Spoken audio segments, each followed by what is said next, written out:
Welcome to a very special live episode of Real Conversations with Jacob Young. Now, Real Conversations is sponsored by Boys Town. Boys Town has been saving children, healing families for over 100 years. Also sponsored by Lane Frost brand, made for the champion in you.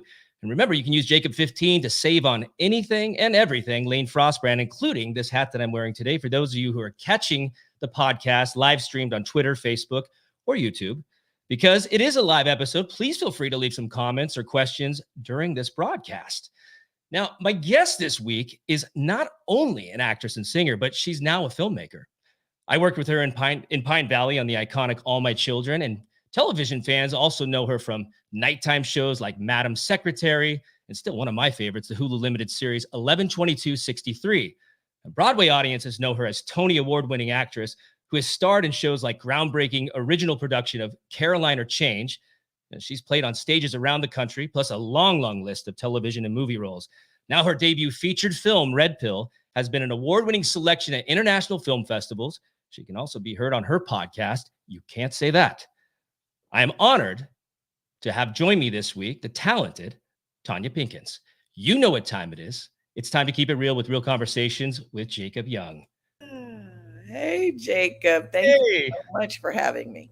Oh, so nice to see you. It's been a little while. Yes, a long time. So, I normally go through everybody's accolades while I introduce people, but you have so many awards. It would be longer than this podcast. I've been very fortunate, very, very fortunate. Well, congratulations. I was late seeing 11/22/63, even though it came out in 2016, but your performance in that was absolutely amazing. Thank you. Thank you. It was great because I knew the book. I love the writing, and that Bridget Carpenter decided that she didn't want to just have Black people in that story shining shoes, and, went to Stephen King and asked if he could take that role, which wasn't written Black, and make it Black, and then write scenes that would reflect what that would have meant if that character had been Black. So it was really a great opportunity. It's such a wonderful story. I mean, I was at the edge of my seat the entire time, and that doesn't happen very often. Yeah, well, that's Stephen King. He can write. Yeah, he can. Well, let's jump right in. With the recent confirmation of Supreme Court Justice Ketanji Brown Jackson, are you optimistic that times are changing for the better? No. I mean, I think that everything is always evolving towards the better. So in the long run, things are going to get better. Whether that will happen in my lifetime, I don't know. I think we have to go through some upheaval. We have a lot of stuff to dismantle. But gosh, so excited about Ketanji Brown Jackson. Like, thrilled. But, she still makes it 3 of 6. And can't really change anything. She'll get to write a lot of dissents. Right. I think it's definitely a step in the right direction, though. I was very happy to see that happen. We got a lot more steps to go. Absolutely. And of course, it's still a very challenging time for all of us, with the war that's going on, inflation, the lingering pandemic. How do you, Tanya, stay positive with all the negative things that are going on in the world? Well, I think that I'm a person who, sort of relishes the shadow of life. I feel like right now in my life, the discipline I'm working with is that whatever made all of this is both good and what we call bad. That for God, the goddess, there just is energy, and it is. So I make a habit of trying to hold the space for all of what's possible. So really working in dualities right now and trusting that whatever I'm experiencing, it is there for a higher good that I'm not able to see. That's really, I try to bless everything that comes in my life, even if it would be something you might call bad. I'm like, well, it's for my good. Yeah. Would you say that's your mantra? It has been during the pandemic, and I've had a good time during the pandemic. And it did start with studying with a woman named Carolyn Elliott, who, also believes that everything that is, God made it. And so definitely doing a lot of meditations on things that you wouldn't think of as good, but she would ask you to find pleasurable sensation in what we might call bad things. And I found it very empowering to do that. So right now my sort of thing is, every day should be, you should be ready to die any day. Like, it's a good day to die because I did everything I needed to do. I said everything I needed to say, to live every day and be really complete, to be Mm, really complete. that's a beautiful way of looking at things. I need to do more of that. Is there I mean, other than that, do you meditate? Is there anything that to keep, help keep your sanity? Because I know I'm constantly trying to find ways myself to just get through sometimes the craziness of life. You know, I don't meditate. I certainly try sometimes. I walk a lot. I mean, I think walking is a meditation for me. I ride bikes. I try to meditate. I usually try to do it in the morning, and I don't think that's a good time for me. I think I'm going to start moving my meditation to the evening, because I read that when the sun is up, energetically, it's just activating the body. So I think that when I try meditating again, I'm going to try nighttime and see if my mind's a little slower, because I'm a person who wakes with the sun. No matter when I went to bed, I'm just up with the sun, and I'm like, yeah, it gets me activated. So I'm going to try that. And I also was just reading this thing about giving up identification with the body, and instead imagining that you is divine and you is the breath, so that the breath comes into the body and then it leaves the body in the same way that it will when you finally transition. And so I've been, thinking about my breath in that way, like, oh, now I'm inhabiting the body. Oh, now I'm retiring from the body. And just really moving in that and seeing what that does for me. Yeah. Breathing is so therapeutic, and to look at an analogy that way, breathing it in and breathing it out, that's powerful stuff. All right. It's been heard as the slap around the world. Now, as a strong, independent woman and a vocal proponent for women, how did you react to the slap with Will Smith's reasoning that it was in defense of his loved one? I have probably 10 variations of meanings about it, because there's so many complicated things. I think, one, when we see couples, um, what they are in the world and what they are at home, I think, once I said polarities. So I thought, well, maybe he gets to be sunshine and light in public, and she gets to be the sort of shadow in public, but maybe at home it's exactly reversed. So maybe what we saw that night was his shadow coming out. That was one version. Another version for me was just feeling like, I think that laughter is how we survive everything. I just had oral surgery, Mm. and I birthed 4 kids at home, and no medicine, but everything that I've had to have done in my mouth, I can't, it's bad. So I go into this periodontist and I say to him, I don't mean to offend you, but because I knew he was Jewish, I said, but when I had my first implant done, I thought, this is must be what it was like to be tortured in Auschwitz. Mm.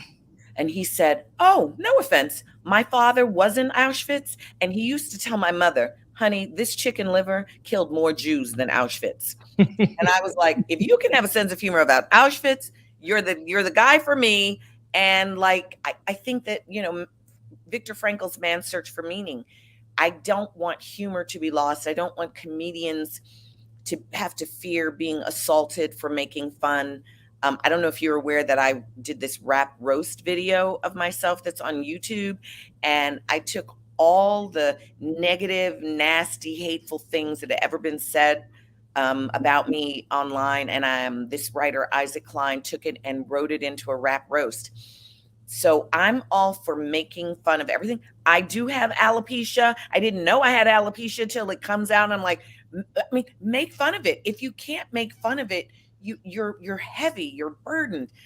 Like, to me, the laughter is the release. So, defending a woman, I'm not for that. I'm not for violence. I mean, there's a time for violence. I'm not saying that violence, there isn't appropriate times for violence, Mhm. but I don't know that that was the one. But then at the same time, I also looked and I thought, here's someone who's running, winning those awards costs a lot of money. It's exhausting. He was making another movie. He's running the campaign, glad handing, breakfast, lunches, dinners.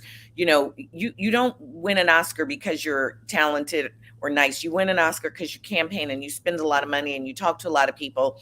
And I saw someone who was exhausted, Mhm. Yeah, and just lost it. And we are all better than the worst thing we've ever done. sure. And that's what I saw. I saw someone who was struggling, whatever that reason was. He was struggling. He was battling something inside, and he reacted, and not in the best way. Um, what do you feel about the academy and resigning? He resigning from the academy. Do you think that was the right move? I never want to judge how anybody does anything because I truly feel like everyone's instinct is always right for them, even if the outcome of that decision may be what someone thinks is negative. There's a soulful reason why a person does what they do. That's my belief. Um, I think for me, from an external point of view, it felt still reactive, and I wished for him to just take a break. It felt like I'm gonna I'm gonna I'm gonna I'm gonna resign from you before you can kick me out. And I was like, well, I mean, like for that to have like real legs, you needed to hand the Oscar back. Right, right.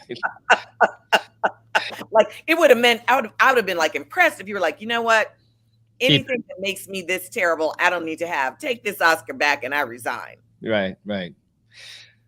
Wow. You have such strong work ethics, hence why you just have such a successful career. Middle America, they're still struggling to make ends meet. Middle class working families truly are the backbone of this country. How important is it to preserve strong work ethics in today's world?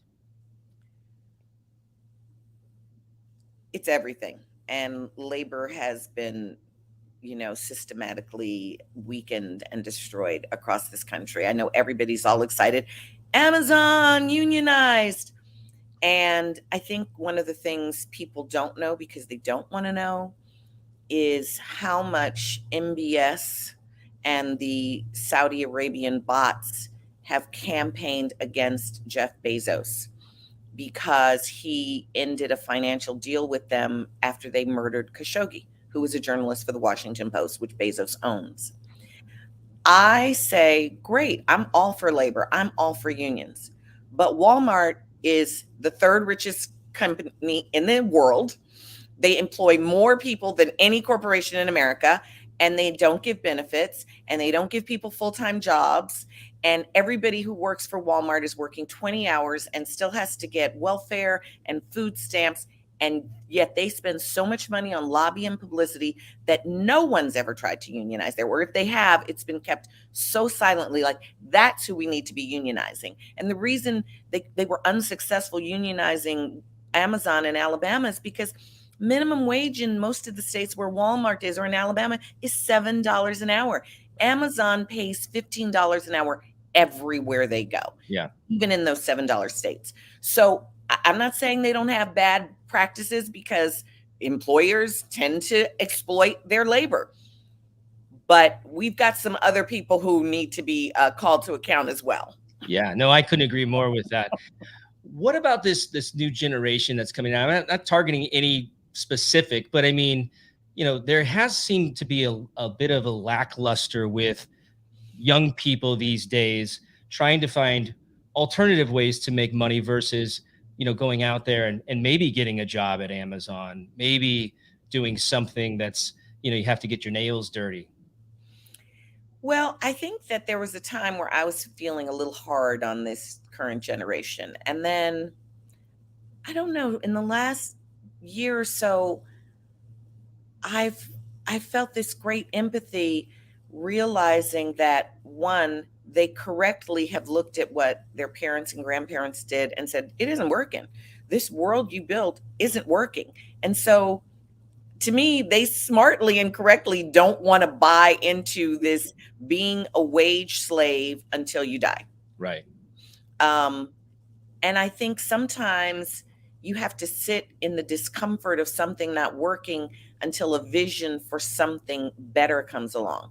We don't have that vision. I think one of the wonderful things that happened in the pandemic, I mean, the market did great. Clearly, when the world is hurting, people make a lot of money at the top. But I think they expected to have a huge exploitable labor market at the end of it, and they did not. And that is fantastic because it's required everyone to pay everyone more money if they want to get employees. So I think that's a good thing. Yeah. For labor to have power again. And why be wage slave? Why be a wage slave? David Graeber has a book called The Dawn of Everything, and he wrote it with another David, whose name begins with a W, and I don't remember his name. But one of the things that, if you go on YouTube and look at his videos, he talks about there was a time when the employer owed a debt to their worker because I've given you my time. You're indebted to me. And countries used to have this time where they would do these jubilees and they would end credit. I think we have to come back to that. As much wealth as there supposedly is in the world, we should not have homeless people. Why should people who we have called criminals and who have committed heinous acts against us still get 3 meals a day, medical care, a roof over their head, and some sort of safety from being on the streets?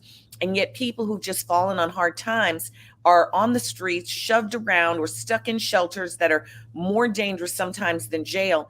That's not civilized. Yeah. What's the solution? I have no idea what the solution is, but I know the beginning of the solution is we have to vision a world that works for everyone. And I know in the great Iroquois Confederacy, which is the oldest democracy that is in existence, America is a republic, but they did consult with people from the great Iroquois Confederacy. The indigenous people believe that if you can't get everyone to agree, then it's not time to make a decision. And that sometimes what you're looking at as a problem is not something that needs a solution, but it's a truth to be reconciled with. And so I think one of the truths we have to reconcile is that every human being deserves dignity, which is an opportunity to feel like they are doing something meaningful with their life that sustains them and their family, and a roof over their head and food. And how we do that is really about the think tanks. Like, there's all these think tanks that are coming up with things. Think about, how do we do that? And how do we end hierarchical ideas of life where we think that someone's more superior so they get more? When I get a massage or a manicure, pedicure, I am blessing these people because I'm like, you are the saint in my life, that this is what you've chosen to do. And I so appreciate it. I don't feel like I'm better than you. I'm grateful to them for doing this job that brings something to me that I value. And I feel if we could all just value everyone as having the divine spark of everything is flowing through every single one of us. Yeah. Yeah. Beautifully said. Speaking of massages, and how do you feel about, I mean, obviously you feel great about self-love. I think it's so important in life, and it's so healing. Is that one of your remedies for self-love, is getting the massage? Oh my God, I love a massage. Yeah. There was one time in my life where I had gotten so stressed. I was just like, I couldn't function. And I heard from someone that Bali was a place that you could, no, well, first I said, I need like 5 hours a day of massage for 6 weeks. And then someone, they said, in Bali, you can get an hour massage for like $8 to $10. I was like, really? I'm going to Bali for 6 weeks and I'm having 5 hours of massage a day. And I did. And it was just life altering. So yes, massage, that is the only pain medication I had for 4 of my births. I had a massage therapist with me. Yeah, that's fantastic. I love massages too. Now, I want to remind everybody who is tuned in, you feel free to ask questions. We'll try to throw some in there. So if you're a fan of Tanya and you have a dying question, please feel free to ask. And of course, you have so many fans from 20 years of daytime. You also have a huge following of fans who know you from the theater. Broadway lost iconic composer Stephen Sondheim last year. You made your Broadway debut in a Stephen Sondheim musical. What was that experience like to work with a bona fide genius like him? Oh my gosh, it was so many things. I am a clairvoyant. And so people were like, oh my God, you're going to be in the show and it's going to be a hit and it's going to be a da da da da. And I was like, maybe. Like my spirit was just like, my spirit was like very tempered. And as you know, it was their first flop and they didn't work together for a lot of years. And when they were making the documentary, Best Worst Thing, Lonnie Price brought me a letter that I wrote to Hal Prince at 19. Wow, to meet yourself at 19, me giving Hal Prince a pep talk about how the show was ahead of its time. And it was just really wild. And that was the same year when it had this resurgence in London and was this big hit. Like, we weren't ready for that kind of anti-hero in 1981 the way we do anti-heroes right now. And Franklin Shepard is definitely an anti-hero. Yeah. The necessity and evils of money is one of the themes in your groundbreaking musical, Caroline, or Change. As Caroline, what did you learn about the trap of making money too important in life? I don't know that that's really what Caroline is about. I think what Caroline is about people who are forced into a box that's too small for them. And I think that that also has been my personal experience as an artist. Caroline was one of the few times in my career that I had a container that I had to fill. And Jelly Slash Jam was one of those times. And once I filled the Caroline container, I was like, oh yeah, I can't go and put myself back in the glasses anymore. I can't put myself in a bowl. I need bigger containers. I think that's what it was about. And, I know they had a revival of it this year. I didn't see it. But what I could say without ever seeing it is Haile Garima, who's a wonderful filmmaker, his film Sankofa is on Amazon right now. And he says, I would never hire a foreign Black when a reminder Black is needed. And people don't know because we aren't educated very well in America, but British enslaved people were freed 87 years before American Blacks. Mm-hmm. And then British did not have Jim Crow and have to go to a civil rights movement and have voting rights taken back. So they don't have the experience of what it is to be a Black American. So Sharon Clark is an amazing, amazing actress, amazing singer. But when you put her in the role, it is an opportunity to look away from the legacy of how enslavement made very powerful people have to be in roles that were much too small for what they were capable of. You don't have to look at that. You can just enjoy a beautiful, happy song, a lot of wonderful singing, and it doesn't have the indictment of American history that was very important to George C. Wolfe when we were putting the production on the first time. Yeah. We got a question, and I think it's going to segue right into Red Pill, but you may have something else in the back burner. What's Tanya's next project? Any chance of daytime, she says? I haven't been up for anything in daytime in years. I'm certainly not opposed to it. I love daytime. I'm in town right now doing an episode of Run the World, which is a Star show, I think. I play Whitney, the lead actress's mother, so I'm in town for that. Doing a lot of painting. Just had a screening of Red Pill in the metaverse, in the Microsoft metaverse, which is called Altspace VR. So about to open a shop in Altspace. Definitely a lot more painting. Red Pill has a game.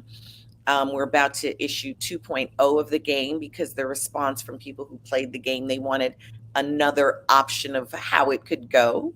So we're adding another option for people when they play the Red Pill game. And really a lot more writing. I wrote Red Pill Unmasked, which is the memoir where I talk about the entire process of making a movie on my own. And everything I do, as you can tell, always has some spiritual capacity to it. And I'm really blunt and really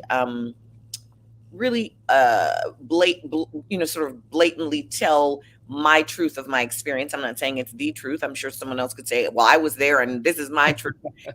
But I'm like, well, at least we're going to hear mine because I love that, like Tyson Yunkaporta, who wrote a book called Sand Talk, which is about the First Nation Aboriginal people of Australia, says that history is in relationship. So, when I write, I try to tell my relationship to the situation. And I welcome to hear someone else's relationship because I don't think we know everything until we know everybody's relationship. And we're like, oh, that's what that was. Yeah. Well, your film Red Pill is winning awards and getting a lot of critical acclaim. Now, tell our viewers where you can see it and how it all came about. Well, you can find Red Pill on Amazon, Fandango, Vudu, Xfinity, DirecTV, Comcast, almost everywhere. Yeah. You can find it on many of the streaming platforms. And it came about because, as I said, I'm clairvoyant. And oftentimes I will sense something. I don't say I know anything, but I sense a strong probability. And before the 2016 election, my spidey sense said how that was going to go. And here in New York City, I was treated like I had two heads. Like I was treated with contempt that I could ever even think that is how the election would go. And it felt really bad. I mean, the energy coming at me was very hateful. And I was like, I got scared. I was like, are people crazy? Like, do they not see that that's how it's going? And so when 2020 was coming around, I got another sort of spidey sense. And I was like, I don't want to. I gained like 10 pounds during 2016 because I was so nervous that everyone around me in New York was so delusional. And so before 2020, I was like, well, this is what I think is going to happen. Why don't I just make it into a piece of art? And people will say, oh, that's so ridiculous. That's so far-fetched. And I was like, yep. And now people go, did you write that after the 2020 election? Did you write that after January 6th? I'm like, no, I wrote it in 2019. What were some of the challenges of making a film project like this? I mean, the biggest challenge was no money, no time, no support. But once again, that's a bowl where you go, well, if you want to do it, how am I going to fill the bowl up? The professionals I went to do, to say, this is how much money I have and put on my credit cards, and this is how much time I have. Two separate professionals looked at the script and said, you can't do it. It's not possible. And I was like, well, I said I want to make a film, and if I can't make a feature, I'm going to make something, and we'll see what it is when it's done. And there was enough footage there to make a feature film, but I was like, I'm making something. Yeah. And that meant I did, when you see those crawls from movies at the end and there's like 1,000 people there, I did 500 of the jobs because I couldn't afford to hire the people, which meant I made a lot of mistakes. I did things 2 and 3 times. Things cost more money because I didn't know what I was doing, but it was thrilling. It was like every failure was like, get back up. Okay, keep going. It just gave me that keep going, and I failed over and over and over again, but it still got finished and it got distributed. Like, thousands of films are made and they don't get distributed. And so, wow. Yeah, that's huge. I mean, to get a film made it's nearly impossible just to begin with, just to get a film made. I went ahead and I produced a full-length feature this last summer, and congratulations. It was thank you, but it was a hard road. We wore a lot of hats. We didn't have a lot of money, but we're all coming out of the pandemic going like, well, while the pandemic was still going on pretty much, and going like, we got to make something. We're going crazy here. We're stir crazy. So we got together and we had a bunch of people that really committed and dug their heels in, and we made a project. Yes. And where's it now? We just got screened at Sedona Film Festival. Congratulations. And we are in talks to go to Cannes Film Festival. Well, fingers crossed. Yeah, thank you. But I'd love to share your trailer. Okay. I have that up here for you guys that haven't seen the trailer yet. Here it is, Redville. It's a group and then destroys them from the inside. Did you hear about the creature woman that attacked the father and son hunting down here? Good. I hope she killed them. What is that? Like Sanskrit or That Arabic? looks like Sanskrit. This ain't the Middle East. Yeah, it's not even the Middle West. Who would keep something like that?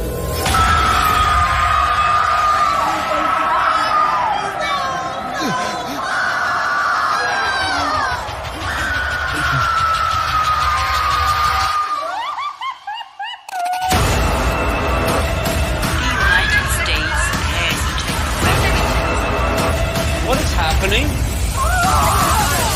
Bobby! The only people missing or dead are brown people.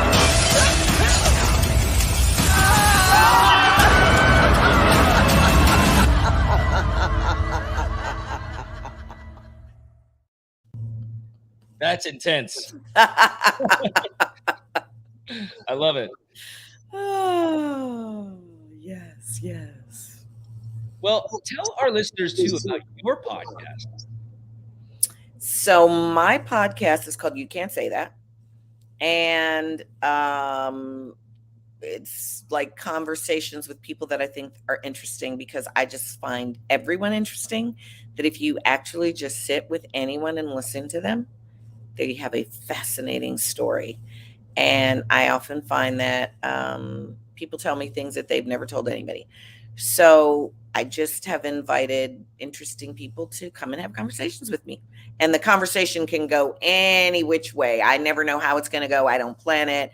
I don't have questions. And I think I've done 141 episodes on the Broadway Podcast Network. Nice. And it's, I would imagine, anywhere and everywhere you can stream a podcast. Yes. Yes. So make sure you check that out. Got a couple more questions. And I ask everybody this question. If you could take a ride in the Jacob Young time machine, everybody gets to take a ride in the time machine. What would you say to 10-year-old Tanya? 10-year-old Tanya. To 10-year-old Tanya, I don't know that she could hear me, you know? Sometimes you need some experience. I would say,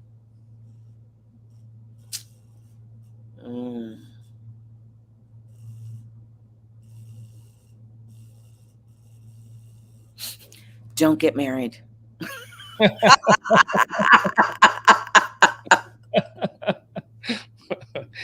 Not going to work out for you.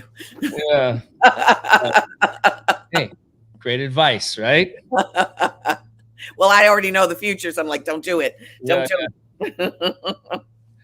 Now, the other question is, my sponsor's motto is, he ain't heavy, he's my brother, meaning at some point in our lives, we've all had somebody carry us in a time of need. Who's carried you, Tanya? Oh, so many people.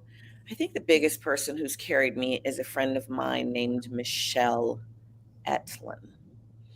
Michelle, I call her, she's kind of like a Buddha, a living Buddha on earth, and I'm one of hundreds of people that she's carried.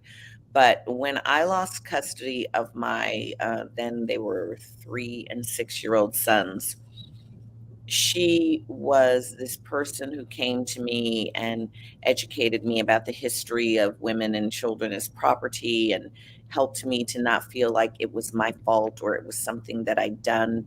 And then she actually trained and educated me in how to represent myself in court and help other women who were similarly situated. And she just held my hand. I mean, I was in court on and off for 28 years.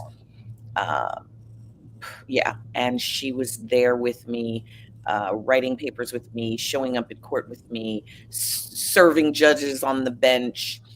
I don't know that I would be here on the earth if I hadn't had her carrying me through it. Yeah. Well, thank you for sharing that with us. I know all of our stories are unique, and we've all been there with some facet in our lives where we've needed a little bit of extra support. So thank you for being so open. And Tanya, I also want to say thank you so much for joining me today. You've been such a positive role model. The world could use more Tanyas. I'll be tuning into your podcast and checking out Red Pill, and I can hardly wait to see what's the next for you. So I'm wishing you continued success. Stay well. Thank you. Thanks, Jacob. Blessings. I can't wait to see your film wherever it is, when it's on all the platforms too. Oh, fingers Stand in crossed. agreement that it's happening. All right. Thank you. Thank you. And that's all we have for Real Conversations today. Thank you so much for joining me. You guys are always so great, and we're probably going to be doing this platform a little bit more frequently. So stay tuned.